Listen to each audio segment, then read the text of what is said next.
thanks for joining me on this third part of the series on finding an accountant. We now know what all the letters mean. Where do I start finding these professionals? We'll start with who you trust. Perhaps someone in your network has a recommendation, being it in person or on social media. I do recommend LinkedIn to start. Next, do a search in your geographical area. The standard up until quite recently was for an accountant to earn his credentials and open up a local practice, serving pretty much anyone who knocks on their door. Commendably, they are there to serve their community, to pick up any skills and knowledge along the way in order to do so. However, with the shortage of accountants in an increasingly complex and online world, many firms such as Making Change Accounting are choosing niches and exploring cloud computing and automation options to remotely serve specific groups of clients. There's no reason why we won't see this trend continue to play out. Your best chance to find these accountants might be a web search, recommendations from your colleagues, or industry events such as conferences. You may also reach out to business and governmental resources. For example, as a nonprofit, you may seek out your state's association of nonprofits. The Better Business Bureau might be an option, or local chamber of commerce. If you are looking specifically for a CPA, each state's Society of CPAs maintains a Find a CPA listing, including search options to drill down into the kind of expertise you are looking for.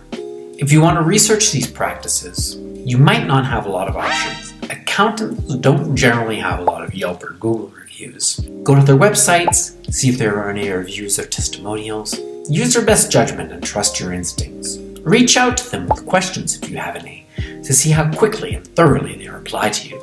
Your best case scenario might be to follow up on references or ask around with other people in your community that have hired that accountant. So, how to not waste your time and theirs in this whole process?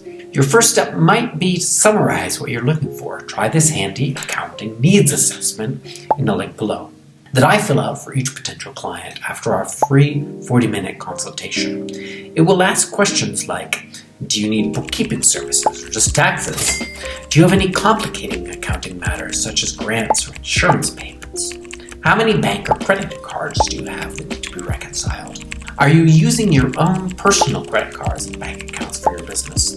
Think about preparing an elevator pitch for prospective accountants in order to give them a quick and basic understanding of exactly what you are looking for.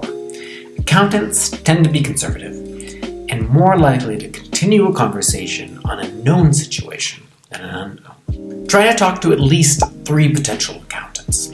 3 appropriate leads may be hard to find. That goes double if you need someone who has specialty knowledge, but the more they focus on your area, the better.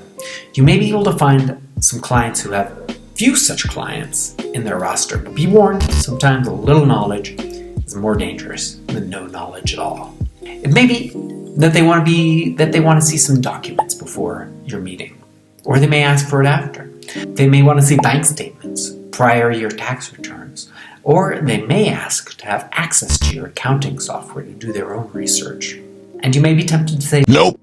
This is a good moment for reflection.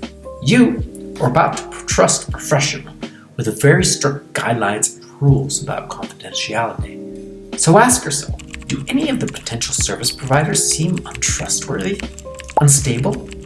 If you see any red flags on what seems like an otherwise perfect match, trust your instincts on this one and follow through with another one of the leads. Of course, you want to be fair to that person, but your first priority is to protect yourself. Well, that should give you some leads to start. Come check in on the next part of the series when you are ready to interview these accountants and, of course, be interviewed by them in return.